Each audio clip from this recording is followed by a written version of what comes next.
आम आदमी पार्टी विधायक सोमनाथ भारती एक बार फिर विवादों में है। शबाना और शाहीन नाम की दो महिलाओं ने ईद मिलन समारोह के दौरान सोमनाथ भारती और एएपी कार्यकर्ताओं पर मारपीट और बदतमीजी करने का आरोप लगाया है। दहेज के खिलाफ सहेली नाम की संस्था चलाने वाली इन महिलाओं का आरोप है कि सीएम केजरीवाल की मौजूदगी में उनके साथ धक्का मुक्की की गई। महिलाओं ने साकेत थाने में शिकायत दी है। पुलिस अब मामले की जाँच कर रही है कि सीएम साहब की नजर और सोमनाथ भारती के सामने हमारे साथ बदसलूकी, गाली गलौज, बिल्कुल ये सोमनाथ के इशारे पे हुआ। धक्का मुक्की हमारे साथ की गई, हमें गाली गलौज और हम प्रोग्राम। किसने गाली गलौज दी आपको? कुछ आम आदमी के वर्कर्स थे, जैसे कि बाय फेस उन्हें जानती हूँ और नाम भी उनके काफी हमने कंप्लेंट उनकी की है। ये दिल्ली के मुख्यमंत्री अरविंद केजरीवाल के निलंबित प्रधान सचिव राजेंद्र कुमार के बाद सीबीआई ने पीएसयू के पूर्व और मौजूदा प्रबंध निदेशकों को गिरफ्तार कर लिया है।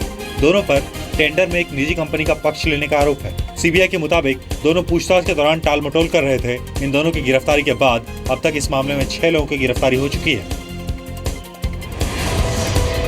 दिल्ली पुलिस ने फिल्म धूम की तर्ज पर चेन स्नैचिंग करने वाले गिरोह के 4 लोगों को गिरफ्तार किया है। मॉडल टाउन इलाके में इनकी करतूत सीसीटीवी कैमरे में रिकॉर्ड हो गई और ये पकड़े गए। गैंग के लोगों ने अब तक 35 चेन स्नैचिंग की वारदात को अंजाम देने की बात कबूल की है।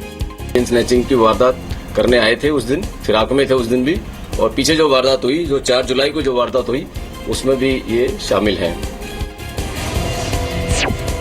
साउथ दिल्ली के नेपसराय इलाके में एक 24 साल की महिला की गला रेतकर हत्या कर दी गई।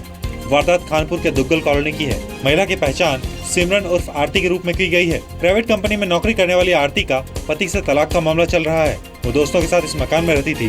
पुलिस के मुताबिक कमरे में कुछ शराब की बोतलें भी मिली है। मामले की जांच लव एंगल से भी की जा रही है। पुलिस को कत्ल में किसी करीबी के हाथ होने का शक है। और लड़की खून में लथपथ थी। अब ये पता नहीं चाकू से वार हुए हैं, किससे हुए हैं। पूरी मतलब फ्लैट में ब्लड था, सीढ़ियों में ब्लड था। टैंकर घोटाले में पूर्व सीएम शीला दीक्षित पर कार्रवाई को लेकर दिल्ली के जल मंत्री कपिल मिश्रा ने एलजी को चिट्ठी लिखी है। कपिल मिश्रा ने बीजेपी और कांग्रेस पर सांठगांठ का आरोप लगाया है। साथ ही शीला दीक्षित को नोटिस नहीं भेजे जाने पर सवाल भी उठाए हैं। शीला दीक्षित पूछताछ कर रही हैं, यानी कि जिनसे सवाल पूछे जाने चाहिए अब वो सवाल पूछ रही हैं एलजी साहब से। और ये भी बिल्कुल पक्का है कि एलजी साहब और मीणा जी शीला दीक्षित के सवालों का जवाब देंगे भी, उनके ऑर्डर मानेंगे भी, क्योंकि उनकी मजबूरी है। शीला दीक्षित को कोई परेशानी ना हो, ये ऑर्डर है मोदी जी के यहाँ से। मुंबई के पास उल्लासनगर में शिवसेना के एक महिला नेता को सेक्स रैकेट चलाने के आरोप में गिरफ्तार किया गया है। क्राइम ब्रांच ने महिला नेता को कल्याण के बिरला कॉलेज के पास एक होटल से गिरफ्तार किया। उधर शिवसेना ने सफाई दी है कि इस महिला का शिवसेना से अब कोई लेना देना नहीं है और उसे विधानसभा चुनाव के दौरान पार्टी विरोधी गतिविधियों के आरोप में पहले ही निकाला जा चुका है। मुंबई से सटे कल्याण से आईएसआईएस ज्वाइन करने वाले चारों लड़के डॉक्टर जाकिर नाइक से जुड़े हुए थे। सूत्रों के मुताबिक कल्याण से चारों लड़के इस्लामिक रिसर्च फाउंडेशन में अपनी मुफ्त सेवाएं भी देते थे। फाउंडेशन का छोटा सा दफ्तर मोहसिन खान चलाता था। मोहसिन की लंबे समय तक एटीएस ने जांच की थी, लेकिन बाद में उसे क्लीन चिट दे दिया गया था। सूत्रों के मुताबिक आरिफ मजीद ने एनआईए को बताया कि वो भी शुरू में जाकिर नाइक की इस्लाम की किताबें पढ़ने और भाषण सुनने से प्रभावित हुआ था।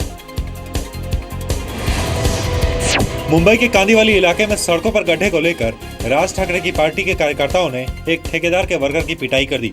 एमएनएस कार्यकर्ताओं का आरोप है कि गड्ढों को ठीक से भरा नहीं गया। इससे पहले एमएनएस के एक पार्षद ने बीएमसी के वार्ड ऑफिसर को गड्ढा नहीं भरने पर अपहरण करने की धमकी भरी चिट्ठी लिखी थी। नवी मुंबई में चेन स्नैचिंग के मामले में पुलिस ने अंकुश यादव नाम के एक आरोपी को गिरफ्तार किया है। पुलिस ने अंकुश के पास से 8 किलो सोना और एक बाइक जब्त की है, जिसकी कीमत 8,26,000 रुपए बताई जा रही है। पूछताछ में अंकुश ने 17 वारदात को अंजाम देने की बात कबूल की है।